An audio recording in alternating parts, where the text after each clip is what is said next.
Fate Stay Night is one of the most legendary visual novels ever made. It is so popular, it launched Type Moon into the stratosphere and grew into a huge franchise known worldwide. And it lives up to the hype. It is fantastic. It's also very long. So long it clocks in a bit under twice the length of the entire Lord of the Rings trilogy. Life is a busy thing, and we can't all make the time to read through this work of art. So allow me to spare you some time with a totally accurate summary of Fate Stay Night's Fate Route delivered to you in 15 minutes or less, or your pizza is free.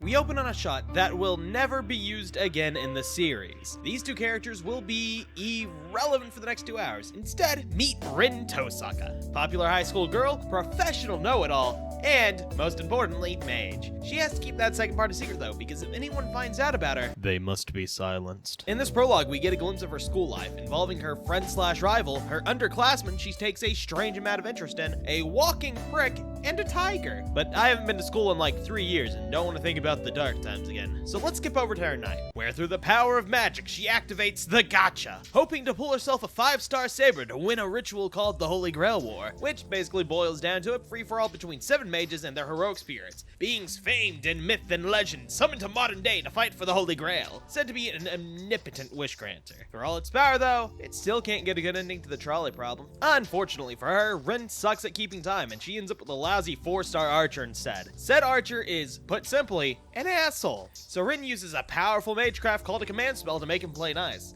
That was one of the 3 she gets for the Grail Wars, so losing just one to make Archer be nice is rather silly. They spend the next 2 days prepping for the Grail War. On the second day, Rin finds some dangerous graffiti around the school, and while trying to get rid of it, she's attacked by a rabid dog. This is no ordinary dog, though. This is the Lancer, the child of light from Ireland, Cuchulainn. Archer really doesn't like dogs, though, so he tries to put him down. But a redhead interrupts the fight and gets stabbed in the heart for his trouble. Rin knows this particular guy though, so she has to use a gemstone her father left her to use enough magical energy to give him a new heart, before pulling a vanishing axe, so no questions can be asked. A few hours later, she realizes that the dog might want to finish off his job, so she runs to the redhead's place to cleanse smell, but sees the dog running off and sees Archer get a lesson in division, courtesy of the blonde-haired Saber, the girl from the intro who is barely stopped by the redhead from teaching Rin the same lesson. From here on, we take the perspective of Shiro Imiya, crappy mage, and the redhead I mentioned before. He isn't nearly as good at magecraft as Rin is, and only became one because he looked up to his adoptive father, Kiritsugu. Kiritsugu saved Shiro from a massive fire 10 years ago, earning the boy's undying admiration. Lucky for Shiro, he was a mage.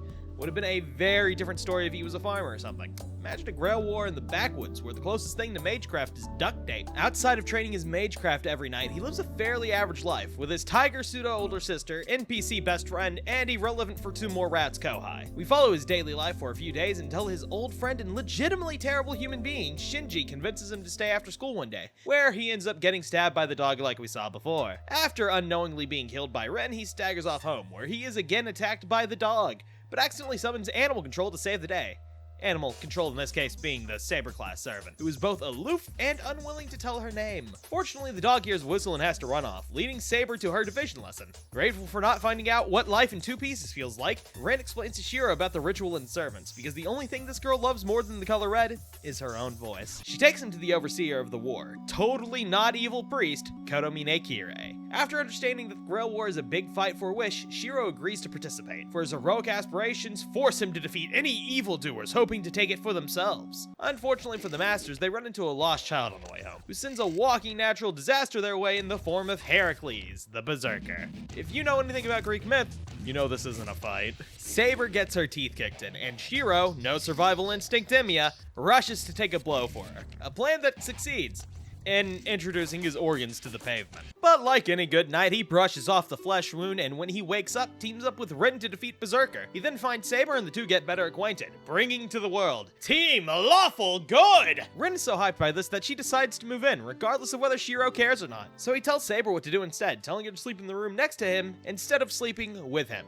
That's for later after she's actually willing to give her name, because for now, Shiro is too dumb and bad to not endanger everything by knowing it. She also drops the bombshell that she was a Saber in the last Grail War, as that is the only class she is eligible for. She's She's also nerfed for this Grail War because she has no magical connection to Shiro. At least that's what it says in the patch notes. Shiro's daily life adjusts to these two moving in interesting ways, including Rin bullying Shinji, like he deserves, and some hijinks from when Shiro introduces Saber, his new pet lion, to the tiger that eats his food. The tiger battles the lion, hoping to cast it out from the home in an epic duel for the ages. Instead, she gets beat easy and Saber ends her room. Things don't really heat up until the next day when Shinji reveals to Shiro that he too is a master, and is definitely not involved with any magecraft that would kill everyone in the school. He would never do anything like that. And since he's such a trustworthy guy, Shiro should ditch Rin and partner up with him instead. Surprisingly, Shiro isn't dumb enough to take the deal, and he leaves with the knowledge that there is a servant at the nearby Ryudo temple on the mountain. With a target in mind, Saber is ready to rush the place to get that sweet first blood. But Shiro says no. Saber reluctantly agrees not to do anything, and things stay peaceful. For a few hours before she says, "Psych, you dumb idiot," and rushes off for the temple. But quietly because she's being sneaky. At the temple gate, she comes face to face with the assassin, Satsuki Kojiro. As a servant, he lacks a noble phantasm, a thing from their myth or legend that acts as a powerful tool for the servant to use. Turns out, he doesn't need one since he got really good at sorting because he really hates birds. Eventually pushing Saber to start using her noble phantasm. But he notices someone spying and he calls the fight off, which is good for Saber because she passes right out. Luckily, Shiro came to help and was able to drag her back home, and ban her from fighting, something that greatly annoys both Saber and Ren. Wouldn't a normal person fighting a servant be insane, you think? Yes! But Shiro has no sense of self-worth, so he's cool with it. To keep him from prematurely kicking any buckets, though, Saber decides to teach him swordplay. Which we see the next day is an excuse to beat the crap out of him, because he has no chance of even slightly fighting back against her. Of course, instead of being dissuaded, Shiro stays determined. Also, Shiro is skipping school, so he's a delinquent now. He should be ashamed of himself. He goes shopping around lunchtime and goes to get some ingredients, and he runs into Berserker's master, the Lost Child. Lucky for Shiro, she isn't feeling murdery right now and decides to talk instead of kill. Shiro develops a bit of a bond with her, deciding she just needs to be taught better morals. But before he can try to adopt her, she runs off. In the evening, Shiro peeps on an uncaring Saber and watches Rin do drugs before listening to her ramble some magic stuff at him. And to top the night off, Archer mocks him a bit before bed. For a mother, he really has a bad attitude. The next day, Shiro irritates the lion and chats with Ilya and an NPC before heading home and seeing Saber gratefully take a plush from the tiger. This earns him the cutest fucking image I've ever seen. Also, Rin punched out Shinji, so she earns the title of Best Girl. For now. She also turned Shiro on, letting him do magecraft without almost killing himself. During his magecraft training, Shinji calls Shiro, sounding all weird over the phone and tells him to get down to the school, forcing Shiro to head over and see what's going on. He discovers that, gasp! Shinji was the one trying to kill everyone. Also, he could feed their souls to his servant. Shiro punches the crap out of him for that before Ryder makes him a holy man, and he has to use a command spell to call Saber for help. The duo defeat their enemies before Ryder slits her throat and summons her noble phantasm to escape. The next day, Shiro and Saber hunt down the two of them. When they find the duo, Saber and Ryder battle at the side of a building, and Shiro takes the stairs because he is lame and human. On the roof, Ryder tries to hit Saber with her noble phantasm, but Saber pulls the reverse Uno card and dissolves her with her noble phantasm, Excalibur, revealing herself as King Arthur, who was actually a woman, so he can get that sweet hetero relationship between the main duo. Saber is almost disappearing from the cost of her noble phantasm, so Shiro is a sad boy and wanders the town to think about the situation. Unfortunately, the Lost Child is here and doesn't feel like talking today, so she kidnaps him and takes him back to her hidden castle to try and make him her servant.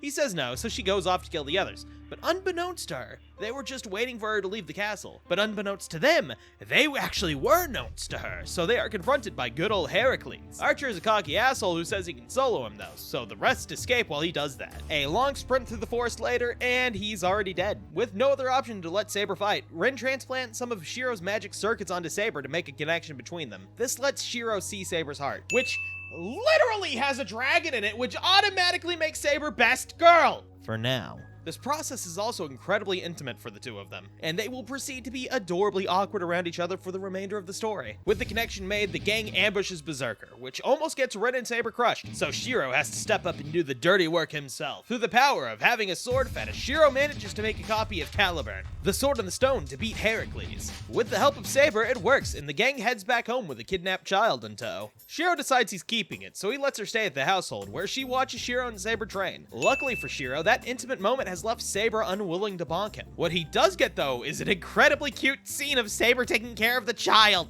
Later, Rin tells him that making the sword should have made his arm stop being an arm, but she's surprised to see it fine. What can I say? He's just built different. Or maybe it's just the result of the strange healing he's shown throughout the story, who knows? But he still can't use his brain for more than 5 seconds and walks in on Saber taking a bath, which makes her blush, which granted is different from last time, so congrats Shiro, you're in. Doesn't stop her from smack-talking him that night though, for being a self-sacrificial idiot. In return, Shiro eliminates Saber's privacy by dreaming about her life. Not willingly, and it's not the first time, but let him have this, there's no other way for him to get back at her. Breakfast is cheerful as usual, and training is still awkward with Saber being a little too into Shiro to hit him. But as a consolation prize, we do get more wholesome scenes with the kidnapped child and Saber, so we should take the win. During these wholesome scenes though, Shiro sees Saber smile, totally and completely naturally, and when he brings it up, she spouts some selfless nonsense, leading him to decide that he wants to do something for Saber, to make her happy before the end of the war. So he goes to Rin and tells her his grand plan, to take Saber on a date. Rin has the normal reaction of laughing in his face for trying to get someone as focused as Saber to do that. That evening, he also tries to figure out what Saber wants the Holy Grail for, because everyone else, there's just no interest there. They just came to fuck people up. Saber, in fact, just wants the cup. She swore to get it, and that oath is what led her to becoming a servant. Hey, Future Crow here. Don't listen to that last guy. He doesn't know what he's talking about. Saber actually wants the Grail so that she can wish she was never King Arthur, with hopes that a better King Arthur would take her place. Alright, take it away past me. Unlike the others, though, Saber's not actually a heroic spirit. She was plucked out of time right before her death so she could get the Grail and won't die until she gets it. Before too much further can be said, the gang is attacked by skeletons and shivers down your spine. Shrieking skulls will shock. a skeleton army led by Castor, who is being silly for interrupting a route that she doesn't belong in, so a golden man deletes her. Said golden boy is an 8th servant and is arrogant as hell. This leaves Saber telling everyone that he was the archer from the last war, and she tells everyone a little bit about said war, including that Shiro's dad, Kiritsugu, was in fact her previous master. Afterwards, Shiro goes to the church to get more information from totally not evil priest Kotomina Kirei, as he was a participant in the last war. He asks the priest if there is any way to keep Saber around after the war. Kirei, predictably, says something messed up, like murders and shit, and that must be how the 8th servant stuck around. So the next morning, Shiro drags Saber, almost kicking and screaming, out for a date. It does not go well, except for the plushie shop. Saber really likes the plushie shop. And it ends with the duo having a falling out on the bridge. Shiro yells at her for being so self-sacrificial and runs off, falls asleep, runs back, and sees Saber looking like a hurt puppy on the bridge. The two reconcile right before Golden Boy shows up. You see, he's got a thing for Saber and wants to make her one of his wives, so he's here to collect. Shiro tries to protect Saber.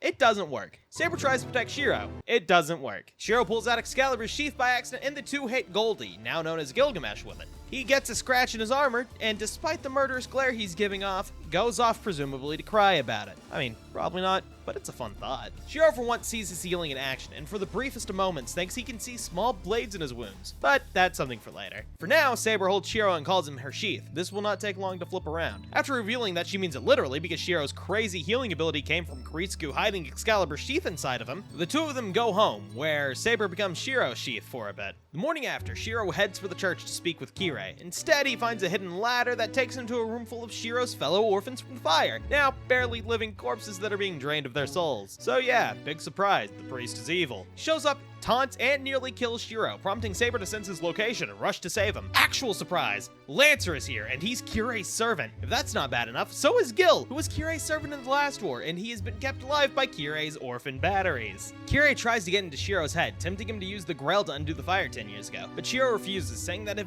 that never happened, the feelings of everyone who died would be for nothing. This inspires Saber to give up on giving up being King Arthur, and Kirei leaves while the servants finish them off. Thing is, Gil and the dog don't really get along, and they try to kill each other while our duo escapes. Saber states her resolve and the two head home. Unfortunately, Kirei beat them back to the house and beat the crap out of Rin and stole Ilia to use for the ritual. Rin gives Shiro a knife so he can shank Kirei. Team Lawful Good prepares for the fight by thinking with strategy and giving Saber the sheath of Excalibur. They head off to the battle, each prepared to take an opponent. Saber fights Gil while Shiro confronts Kirei, who has opened the Grail to reveal it's corrupted and releases this inky black corrupting mud. And then Team Lawful Good gets absolutely wrecked. Shiro gets numbed by the mud, while Saber just can't stand up to Gilgamesh. In this darkest moment, Gil tries to get Saber to be his, but she refuses, and Shiro denies all the negative feelings inspired by the mud, leading to the music to get hype as hell, as Gil readies his noble phantasm. Prepared to tear Saber apart, she uses the sheath to protect her for an instant, giving her an opening to teach Gil Long Division.